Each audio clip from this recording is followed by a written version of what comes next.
அனைவருக்கும் கணித வணக்கம். இப்போ நாற்கரம் பற்றிய ஒரு பாடலை நான் பாட போகிறேன்.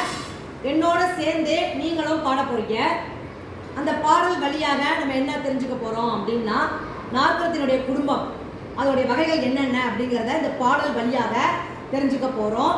இப்போ நான் பாடல் பாட நீங்களும் சேர்ந்து பாடலாம்.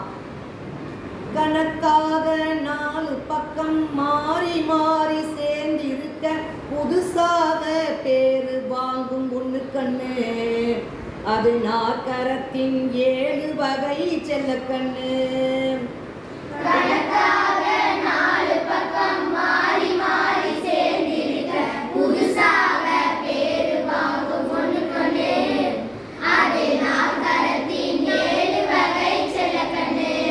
4 பக்கம் சமமானா சதுரம் ஒண்ணு பேராகும், 2 மட்டும் சமமானா செல்லக்கண்ணு, அது செவ்வகம்தான் தெரிஞ்சுக்கணும் செல்லக்கண்ணு. 4 பக்கம் சமமானா சதுரம் ஒண்ணு பேராகும், 2 மட்டும் சமமானா செல்லக்கண்ணு, அது செவ்வகம்தான் தெரிஞ்சுக்கணும் செல்லக்கண்ணு.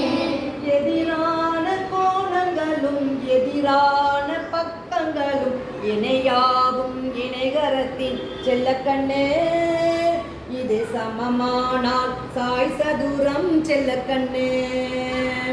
எதிரான கோணங்களும் எதிரான பக்கங்களும் இணையாகும் இணைகரத்தின் செல்லக்கண்ணு, இது சமமானால் சாய் சதுரம் செல்லக்கண்ணு.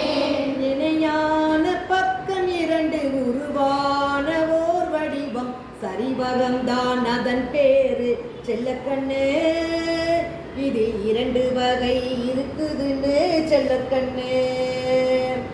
இணையான பக்கம் 2 உருவான ஓர் வடிவம் சரிவகம்தான் அதன் பேரு செல்லக்கண்ணு, இது 2 வகை இருக்குதுன்னு செல்லக்கண்ணு.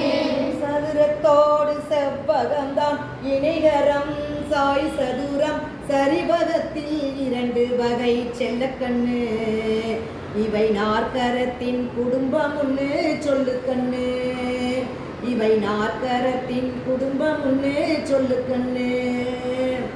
சதுரத்தோடு செவ்வகம்தான் இணைகரம் சாய் சதுரம் சரிவகத்தின் 2 வகை செல்லக்கண்ணு, இவை நாற்கரத்தின் குடும்பம் ஒண்ணு சொல்லுக்கண்ணு, இவை நாற்கரத்தின் குடும்பம் ஒண்ணு சொல்லுக்கண்ணு. இப்போ இந்த பாடல் நம்ம எல்லாரும் பாடணும்.